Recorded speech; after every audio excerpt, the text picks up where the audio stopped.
কোথাও ঘুরতে যাওয়া হয়নি, পরিবারের সবাইকে নিয়ে ঘরোয়াভাবে কিছু আয়োজন আর কি।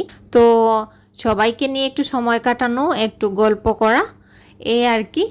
তো আমি ঘরোয়াভাবেই সব কিছু আয়োজন করছি আর ভালোই কেটেছিল সময়টা। এই তো আমি সবার আগে এখানে একটু নাস্তা বানিয়ে নিচ্ছি। আমি এখানে চটপটির ডালটা সেদ্ধ করে রেখেছিলাম, আর এই তো এখন আমি এখানে আলু গ্রেট দিয়ে দিলাম, সেদ্ধ আলু, তারপর কি কাঁচামরিচ ধনিয়া পাতা দিয়ে রেডি করে নিচ্ছি। আর এখানে আমি একটু সেমাইও রান্না করে নিচ্ছি। সেমাইটা আগে প্লেটে ছড়িয়ে নিলাম, তারপর দুধটা আগে জাল করে রেখেছিলাম ঘন করে, তারপর উপরে কিছু কিশমিশ দিয়ে সুন্দরভাবে সাজিয়ে নিলাম। এদিকে আমার সেমাইটাও রেডি হয়ে গিয়েছে, চটপটিও রেডি হয়ে গিয়েছে। আর ফুচকাগুলো আমি আর তেলে ভাজি নাই, এয়ার ফ্রায়ারে দিয়ে দিলাম, বেশ গুলা একসঙ্গে দেয়া যায়, এই জন্য সুবিধা হয়েছে। এই তো আমার ফুচকাগুলোও ভাজা হয়ে গিয়েছে, খুব সুন্দর মুচমুচে হয়েছে। এই তো ওরাও সবাই এসে গেছে, আর আমরা সবাই আজকে ছাদে বসেছি খোলামেলা জায়গায়। তো এই তো ফুচকা বেজে দেওয়া হলো, সবাই চটপটি খাওয়া আরম্ভ করেছে। সবার আগে সবাই চটপটিটাই সবার আগে খাচ্ছে আর কি, ভাবছে যে গরমের মাঝে একটু টক খাওয়াটাই ভালো লাগবে। তো এই তো এদিকে বাচ্চারাও খেয়ে নিচ্ছে, আর সবাই একসঙ্গে হলে যা হয় আর কি, বাচ্চারা কিন্তু অনেক খুশি হয়। এই তো ওরা চটপটি খাচ্ছে, ফুচকাগুলো খাচ্ছে, আগে ওরা ফুচকা দিয়ে টক দিয়ে খাচ্ছে, আর এখন সবাইকে চটপটি দেওয়া হলো। সবাই বসে বসে চটপটি খেয়ে নিচ্ছে খুব মজা করে। আর যেহেতু ঘরে বানানো হয়েছে, বেশ খানিকটা আমি বানিয়েছি, তো আর সবাই একটু তৃপ্তি করে খেয়েছে। গরমে কিন্তু চটপটি খেতে ভালোই লাগে টক দিয়ে। তো এদিকে সবাই বসে খেয়ে নিচ্ছে, আর এদিকে ওনারা একটু টিকটক করতেছে। এই তো ওরাও খেয়ে নিচ্ছে, গল্প করতেছে, চটপটি খাচ্ছে। তো এই তো আমাদের আম্মা জানেরা, ওনারাও বসে গল্প করতেছে, চটপটি খাচ্ছে। ওরা কি নিয়ে জানি হাসতেছিল আর কি, কি জানি একটা কথা বলছিল, ওরা হাসতেছে। তো এই মুহূর্তে আমি ভিডিওটা করেছিলাম। এগুলো আর কি স্মৃতি হয়ে থাকবে, এই আর কি। ওরা বাবা মেয়ে ছবি উঠাচ্ছে, আর এইদিকে দেখেন ক্যামেরাম্যানের হাতে সেমাইয়ের বাটি নিয়ে উনি ছবি উঠাই দিচ্ছে।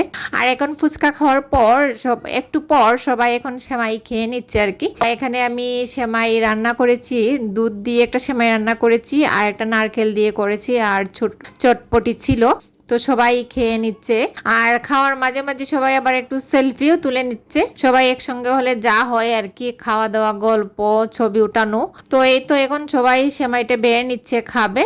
আর এদিকে বাচ্চারাও বসে আছে, ওরাও খুশি। আর সবাই একসঙ্গে হলে কিন্তু বাচ্চারাও অনেক বেশি খুশি হয়। ওই সবাই তো বাসায় একা একাই থাকে, একসঙ্গে হলে একটু আনন্দ হয় আর কি। যাই হোক, এইদিকে সেমাই শুরু হয়েছে খাওয়া, একজনে আরেকজনকে বেড়ে দিচ্ছে, এভাবে করে সবাই সেমাই খেয়ে নিচ্ছে আর কি চটপটি খাওয়ার পর। খাওয়া দাওয়ার পর এখন সবাই একটু পারিবারিক ছবি উঠাবে, সবাই তো সেলফি নিয়ে ব্যস্ত। এদিকে সবাই ছবি উঠাচ্ছে, মানে ছুটাছুটি করতেছে, কে কোথায় দাঁড়াবে, কিভাবে ছবি উঠাবে। এদিকে একটু তাড়াহুড়োই লেগে গেছে, কারণ সন্ধ্যা হয়ে যাচ্ছে, অন্ধকার হয়ে যাবে, ছবিটা আর ভালো আসবে না আর কি। যাই হোক, তারপর সন্ধ্যা হয়ে যাওয়ার পর সবাই ঘরে ঢুকে আসলো। তো ঘরে আসার পর সন্ধ্যার পর কি একটা স্পেশাল খাবার তো খেতেই হয়, না খেলে কারোরই ভালো লাগে না। তো সেই স্পেশাল খাবারটা আমি ওদেরকে বানিয়ে দিলাম, চা। চা সবার কাছে ভালো লাগে, তো সবাই বসে গল্প করতেছে, চা খাচ্ছে, আর এদিকে অনেক গল্প গুজবও হচ্ছে, আর এদিকে আর কি তরমুজ কাটা হচ্ছে, সবাই খাবে, গল্পও হচ্ছে, কাজও হচ্ছে, সবাই মিলে আড্ডা দিচ্ছি। আসলে ভালোই ছিল সময়টা, আসলে যে সময় চলে যায় সেটা আর ফিরে আসে না।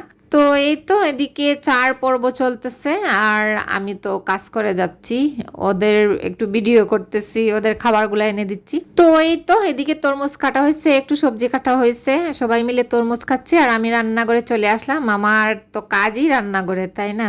তো যাই হোক, এখানে আমি মাংসগুলাকে একটু ভেজে নিচ্ছি। তো আমার প্রায় ভাজা হয়ে গিয়েছে অর্ধেকটা, আর আমি এখানে বাকিটা ভেজে নিচ্ছি আর কি। তো ভাজাভাজি শেষ, আমার রান্না বান্নাও শেষ। সবার আড্ডা গল্প দেওয়ার পর ওরা রাতের খাবারের জন্য বসে গিয়েছে। তো সবাইয়ের খাবারগুলো বেড়ে দেওয়া হয়েছে, ওরা সবাই নিজে নিজে নিয়ে খাচ্ছে। বাচ্চারা কিন্তু খেতে চায় না, দেখবেন অনেক ডিস্টার্ব করে বড়দের খাওয়ার মাঝে, কিন্তু কিছুই করার নেই, ও কিছুই খাবে না, বলতে শুধু একটু মানে মাংসের একটা পিস দেবে, ও শুধাই খাবে একটা বাটিতে নিয়ে। তো কি আর করা, বাচ্চারা যা বলে তাই তো করতে হয়। তো আজকের ভিডিওটা কার কাছে কেমন লেগেছে আমার কমেন্টসে জানাতে ভুলবেন না। আর ওরা সবাই খাওয়া দাওয়া করে নিচ্ছে, ওরা খাওয়া দাওয়া করে চলে যাবে, ওদের বাসাটা যেহেতু কাছেই, ওরা চলে যাবে। তারপর ওরা যাওয়ার পর আমরাও খেয়ে নেব।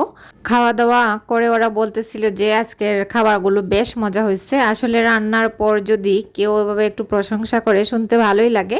যত কষ্ট করে কাজ করি না কেন, যাদের জন্য করি, ওরা খাওয়ার পর যদি তৃপ্তি করে খেয়ে বলে যে মজা হয়েছে, আসলে আমাদের মতো গৃহিণীদের কাছে ভালোই লাগে। কি বলেন আপনারা? আমার কাছে তো ভালোই লাগে শুনতে। আজকে এ পর্যন্তই। আর অন্য একটা ভিডিও নিয়ে আবারও আসবো আপনাদের মাঝে। সবাই ভালো থাকবেন, সুস্থ থাকবেন, সবাই সবার জন্য দোয়া করবেন। আসসালামু আলাইকুম।